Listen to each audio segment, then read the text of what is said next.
Okay, hey everyone, to another episode of On the Wrist from Off the Cuff. Today I have a really cool update for you from the brand Ratio Watches.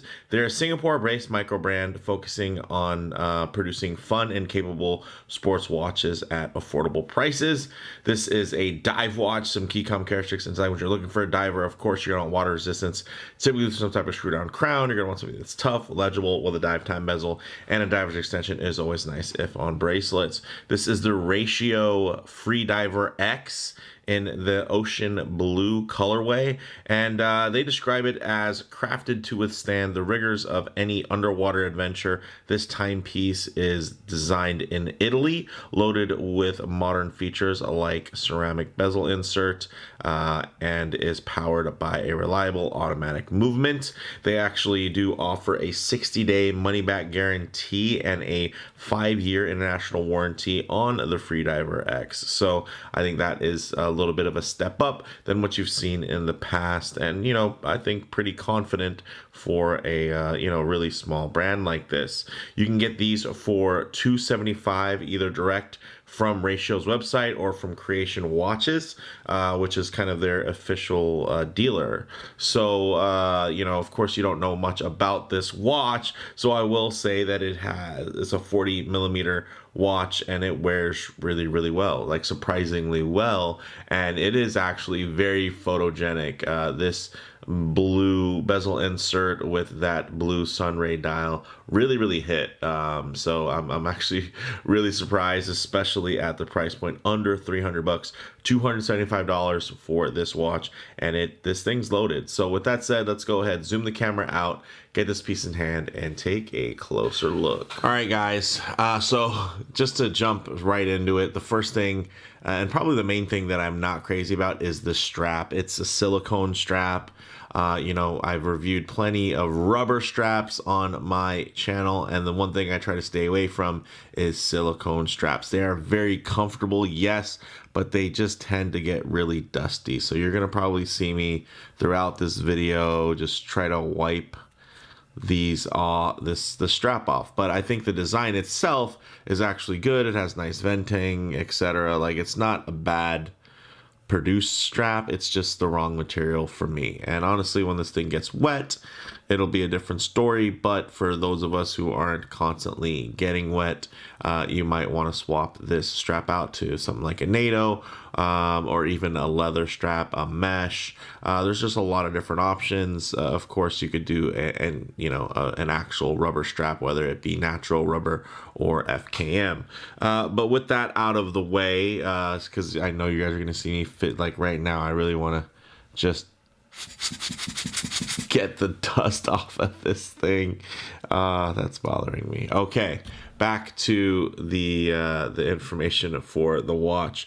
All right, 40mm in diameter, and when I say 40mm, it's tough to say because you do have these crown guards, right? But it does make it look kind of like an asymmetrical case. But I will say the 40mm is really when you measure from this edge of the case to this edge of the case, right before the crown, right? So if you just measure that, that's 40mm. So you will really get a true 40mm watch that is actually slightly larger, but will still wear like a 40, right? Especially considering this bezel is right around 40 as well. It has a 15mm thickness, which actually isn't bad, especially the way they break down the mid case, the bezel insert, and that slope to it, and then of course the case back.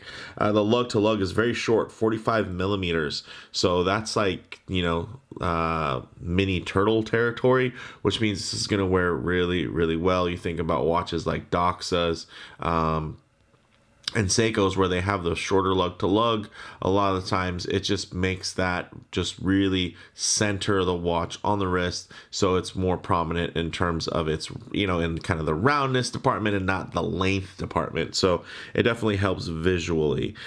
This is fully constructed out of 316L stainless steel. It does have a brushed case, and it does actually have some beveling, and it's actually beveling in brushed though, which I think is really cool. So it actually has like a little nice little finish to it. And the sides look a little bit more kind of just like a machined finish, but the tops of the lugs are definitely brushed. And then some of these other elements that have a really cool brush to them as well. You're getting high polish around the bezel grips, and then of course this screw down crown, which is signed, and then the bezel insert, like I mentioned, ceramic. The crystal itself is a sapphire crystal, which is very, very nice. And you're also, let me just check my notes here. Flat sapphire, okay. And it doesn't look like you have any AR coating, you tell me. But honestly, it's actually, oh, actually, it does look like it has a little bit of AR coating into there. Okay, yeah, I'm looking at it actually directly looking at it at a different angle versus looking at it through the viewfinder. So sorry about that, but yeah, it actually does look like it does have some. I'm not sure if I caught that in the notes from the listing. Definitely let me know in the comments below if it's something that you saw. It does have 120 clicks of action on this unidirectional rotating bezel. Nice. It's a nice little. It's clicky, but it's still very smooth, and that's one of the things I like, is that balance between clickiness and smoothness, because that's going to equal a bezel that you're going to enjoy using. Sometimes when it's overly clicky, overly tactile, it can just make it a bit of a nightmare to use, and you're not going to want to use it because it's just shaking and vibrating your wrist and your fingers, and it's just sending the wrong messages to your brain. And then sometimes when it's too smooth, of course, then it's not going to be as functionally sound in terms of its performance here. It's a nice little balance. If you're a fidgeter, I think you're really going to enjoy this little bezel insert, and it's fully indexed, which is great as well, especially from a functionality perspective. So the case back is solid and etched, and underneath that case back, you're actually going to have a Seiko Instruments NH35. So, very versatile movement, decent shock protection, not the craziest levels of power reserve. It's a 3 hertz, so it's going to be 6 ticks per second versus 8, from a 4 hertz movement. So, but it does the job, honestly, and at this price point, under $300, and considering everything else is so fully loaded, I really don't mind the choice at all. And honestly, you'll see this movement in watches that cost a lot more than this, more than double, more than triple. So let's just also keep that in mind. Now, the dial itself, as you can see, beautiful sunray blue dial. It does have the date there at 3 o'clock. It doesn't have any type of frame or beveling on it, so that can be a drawback for some. I think it would have looked nice with a little, date frame there. You do have applied indices. Again, another thing that makes it a little bit more complex. And then it's kind of a bonus at this price point. You get polished hands that are nicely lumed. And then, of course, an unspecified Japanese lume compound that does glow green, which we'll show you here once we get the lights off. It has 200 meters of water resistance, 20 millimeter lugs. It has this black vented silicone strap that does taper down to 18 millimeters, and it does have also a signed buckle there. Still pretty minimal. It seems like it's just a standard buckle that's just has this little engraving there for the Ratio logo. But with that said, let's actually get this piece on the wrist and see how it wears. Okay, guys, as you can see on my 7.5 inch wrist, this wears really, really well. Again, very nicely centered on your wrist with that really short lug to lug. Even if I get it very close to the camera where it's going to appear slightly oversized, you can still see a lot of body on that strap. But one thing I can do to kind of mitigate the lens distortion is to just keep my arm further down and get a slight zoom in to tighten the frame here, and you guys can get a more detailed view while seeing it at a truer aspect ratio. So you can see very, very nicely done, sits on the wrist really well, and it's a very clean aesthetic there, nothing groundbreaking by any means, but also it's following kind of a formula that's already been set out. Of course, when you want a dive watch, watch. You want that symmetry, you want that clear legibility, and you're getting a lot of that here. So I think that's really great. You can see it also lays nicely on the wrist there. And of course, this strap you can easily change out because it does have a 20mm lug width. So chances are you don't even have to buy a new strap for this. You probably already have one waiting to get on there. I think any color of gray, some orange, yellow, it's up to you. You can really have some fun with this one, and also with the material, whether it be a fabric, NATO style, or another type of rubber strap, or even a nice little chain link mesh. So with that said, let's go ahead and get this off, set up for some Lume shots, the light transition, and closing thoughts. Okay, let's go ahead and hit the lights here. As you can see, it's a dive watch. It glows very nicely, although the lume is unspecified. It's definitely a nice application in terms of that Japanese lume. But one thing I always like to work in, of course, is some low light transition, because you're not always going to be out in the middle of a field enjoying direct sunlight.